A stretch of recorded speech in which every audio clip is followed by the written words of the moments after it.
Let's talk to the War Daddy. Let's go to the hotline. We're joined by Layden Robinson. It's been a minute, Layden. How you doing, man? Yes, sir, it has. I'm good. How are you doing? I'm doing wonderful, man. So happy to see you here on the show. How's this whole process been for you to get ready for the NFL draft and just kind of having to do things on your, about yourself, not necessarily about the team? First of all, I'm happy to be back here. It's been a while. It's been a minute. So I'm happy to just get back here. And thank y'all for having me on. And the process has been great. I just been having a good time during the process, literally going through training, the Senior Bowl, the Combine, and then, doing the process of just having interviews with teams, Zoom calls with teams, and just doing all of that. That's just been a great experience. And, a lot of people don't get to experience that. So I could say I've just been blessed, and I give all glory to God. Layden, has there been a person, maybe it's an NFL staffer, a GM, a team, somebody that's reached out to you and you're like, holy smokes, I'm talking to the Dallas Cowboys, or I'm talking to the Texans, or I'm talking to somebody like that?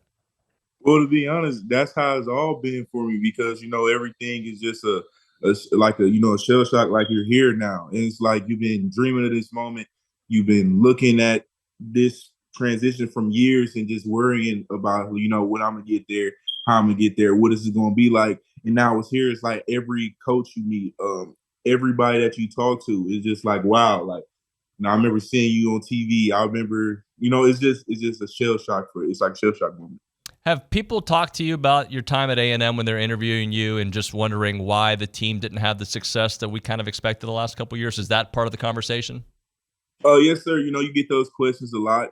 And you just have to just answer them. And about why didn't y'all have success? That's one of the biggest questions because we had the biggest classes coming in and just that. So of course you get questions like that all the time. And what are your thoughts on it? Why do you think it didn't?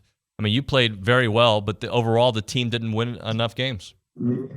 Well, when you have a team and you have talent and you didn't win enough games, when you come to that, you're just thinking of why didn't it mesh? Why didn't it mesh? And what were the problems that we had internally there?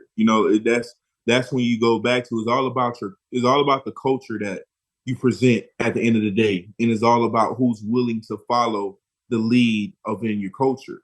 And it's like that's the main problems that you have to have a winning culture and everybody bought in. And just in the cases, when we had these miraculous, talented teams, there was a lot of people that wasn't bought in miraculously. And I bring it to where you say, hey, you can bring a horse to the water, but you can't make the horse drink. Some people just got to figure it out on their own. And if they don't figure it out, hey, I guess they'll either find somewhere else to go.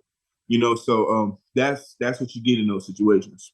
Layden, I think A&M also provided you an opportunity for yourself, though, to be a leader. Do you feel like you grew as a man, as a leader of that offensive line? Yes, sir. Most definitely I did.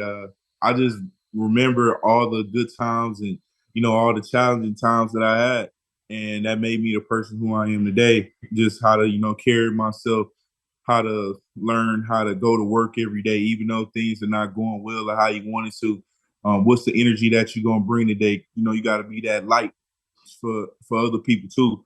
That's not feeling it. Even you may not even be feeling it as well, but just the case that you have to bring yourself up and you have to carry yourself like a professional every day and come to work no matter what the circumstances are.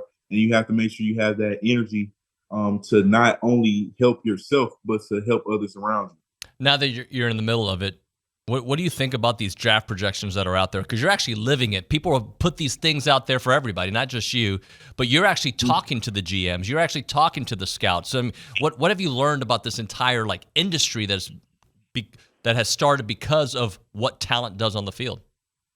Mm-hmm. I've just learned that, everybody sees things differently through a different lens, so to be honest, you don't know when people ask a question do you have a feeling of where you're gonna go or you don't you don't know anything. Teams they talk to you and they tell you how they'll love to have you and how you can fit their system and that. But at the end of the day, it's a business.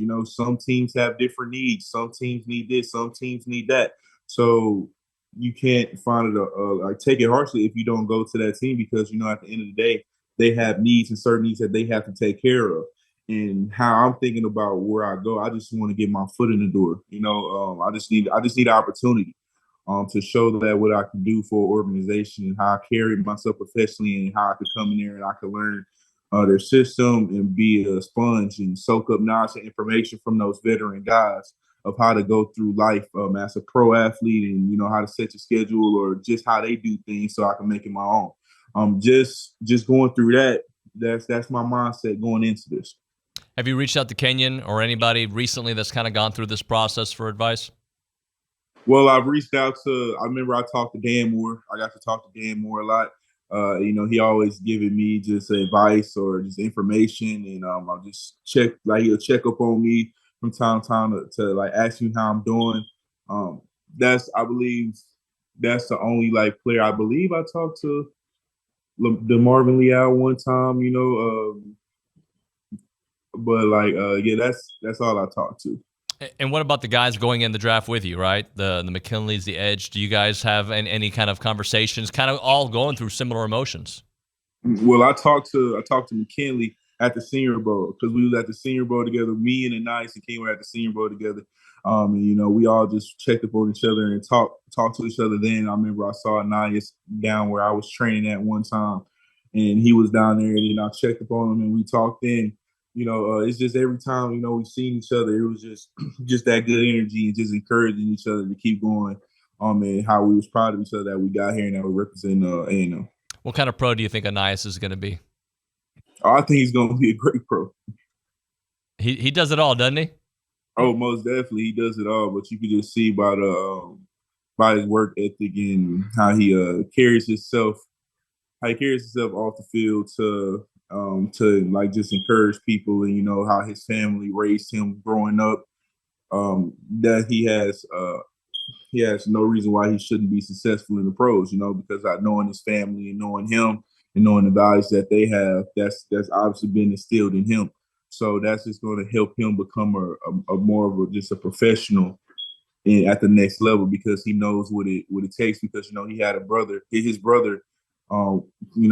Was in the NFL too at one point. So he had that too as well. So his brother lets him know how it is up there at the next level too as well. So, he has an amazing amount of resources for him. And also him as a person, that's just going to help him skyrocket in the system. Talking to Layden Robinson here on TexAgs Radio. Layden, let's talk a little bit about the state of the program right now. A&M. Coach Elko takes over. I know you knew him from before. What are your thoughts? What are you hearing? What do you think? Oh, I'm hearing that, it's great. I'm hearing that, he came in and he demanded a culture shift and how everything where people are taking initiative and, they're making sure that, they're more, make sure everybody's not missing nothing now and it's going this and it's just pinpointing and he's very serious about how he came in and he said, we're changing this culture and I've been hearing that from guys and they love it. It's supposed to be hard. It's supposed to be challenging and they love it. And I'm just excited for them to see how far they go because, they have a heck of talent. They got a lot of talent out the portal. They have a lot of guys coming in there and then, they committed and they're competing against each other. And you could tell that those guys have a lot of love for each other because, you see them dancing together. You see them just having fun, a lot of smiles. So I'm excited for this team. I'm excited for what they're going to do because I feel like they're doing great. Is it weird though? Like you just left a few months ago, right? And there's so many new faces in there, like staff, coaching, and players. It is very weird, going back there, but everybody's just so genuine, and they're great people. So it's like it's different, but it's you feel good about the difference too because they're just such great people. Layden, let's close out with this. Just what did A&M mean to you? Not just the football program, but the university, the people here. What does it still mean to you? Well, it means everything to me because this is the place that gave me a shot, and it's the place that gave me an opportunity not only to have my love for football and play competitively against the SEC, but it gave me an opportunity to, have a great life after football too as well about how the education, me graduating early and me coming in and just, getting my Aggie ring, having a great people to just encourage you every day. And just that base that wants to care about you outside of being an athlete. And I feel like that's important. And I feel like that's something that people see little of, just to care around this place and how they want you to be successful, no matter what aspect in life that you take. And they just gave me this, helped me grow as a man and just helped me grow as a player. Just being there was the best experience that I could ever have because it taught me how to navigate through life, just the lessons that I've learned there. And, I'm just thankful for being at A&M, thankful for getting the opportunity just of a lifetime to be able to take care of myself and take care of, my mom and my family in the future because I'm going to be successful because I know because all the lessons and trials and tribulations that I've been through. So that's why I'm just grateful to be an Aggie, and I'm forever Aggie. And I just love that place. Well, Layden, I can't wait to talk to you when you get on an NFL roster, you get drafted. We'll talk to you at training camp. We'll talk to you forever, brother. Thanks so much for making some time for us. Yes, sir. Thank you.